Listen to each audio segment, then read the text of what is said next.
Hey everybody, welcome back to my channel Rolling with English and Tech. This is part 2 of the punctuation video. If you haven't checked out part 1 yet, please do check it out. So without further ado, let's get to the video. So first, let us revise what we've learned before. Punctuation. So what is punctuation? Punctuation is derived from the Latin word punctum, which means the right use of putting in points or stops in writing. And some of the important stops are full stop, comma, semicolon, colon, question mark, exclamation mark, dash, parenthesis, inverted commas, or quotation marks. We have learned some of these in the previous video, and today we are going to learn some more. So the first one is semicolon. Use a semicolon to join two independent clauses. Casey read a book, then he did a book report. So here the independent clauses are Casey read a book and he did a book report. These are independent clauses, and to separate it we use a semicolon. And there is no conjunction in between, so we use a semicolon. Use a semicolon to separate items in a series when those items contain punctuation, such as a comma. We went on field trips to Topeka, Kansas, Freedom, Oklahoma, and Amarillo, Texas. So Topeka's in Kansas, Freedom is in Oklahoma, and Amarillo is in Texas. So to separate these, we use semicolon because there are commas after Topeka, Freedom, and Amarillo. Colon. Use a colon between numerals indicating hours and minutes. Like, school starts at 8:05 a.m. 8:05 a.m.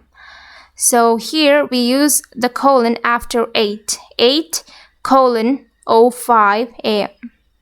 School starts at 8:05 a.m. or 8:05 a.m. Use a colon to introduce a list that appears after an independent clause. Introductory words such as following go somewhere before the colon to help introduce the list. Like, you need the following items for class. You need the following items for class. Pencil, so you need pencil, pens, paper, ruler, and glue. Following items: pencil, pens, paper, ruler, and glue. When mentioning a volume number and page number, use a colon between the two items. You will find information about Mexico in Grolier Encyclopedia 17-245. So here 17 is the volume number, and 245 is the page number. So to separate those, we use colon. In between, we use colon. Use a colon between the title and subtitle of a book. Reading strategies that work. Colon. Teaching your students to become better readers is an excellent resource. Reading strategies that work is the title of the book, and teaching your students to become better readers is an excellent resource is the subtitle of the book. Use a colon between the chapter and verse numbers for parts of the Bible. Please read Genesis 1:3.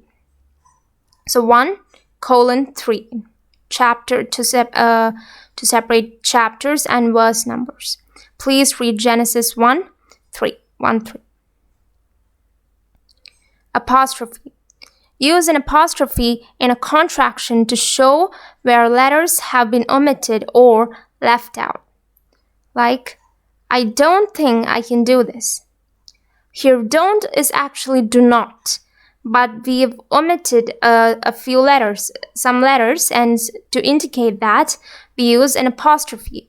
We write it like this: D-O-N apostrophe T, don't.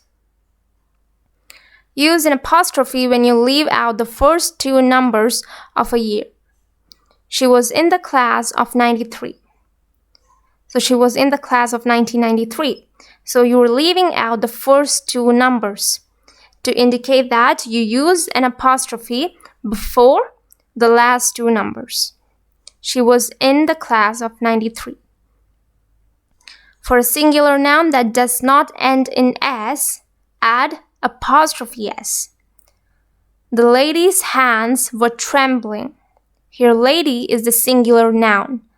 And so, to show possession, it's her hands. So we use apostrophe S. If a singular noun has more than one syllable and ends in S, it is acceptable to use apostrophe S, or to use only an apostrophe after the S. Like, the metropolis's citizens were very, very friendly during our visit. Here we wrote metropolis and then we used an apostrophe and an S. And also the acceptable sentence is, the metropolis citizens were very friendly during our visit. In the acceptable sentence, there is no S after the apostrophe, but there is an apostrophe after the first S. But in the first sentence, there is an apostrophe and an S. But in the second one, there is just an apostrophe. To form the possessive of a singular proper noun ending in S, it is acceptable to add apostrophe S, or to add only an apostrophe. Like, Mr. Ness's classroom is very inviting. Also acceptable, Mr. Ness's classroom is very inviting. If a plural noun ends in S, add an apostrophe after the S. Like, the ladies' restroom was a mess. Here, ladies is a plural noun. And so we just use an apostrophe after the plural noun, that ends in S. Ladies, it ends with an S.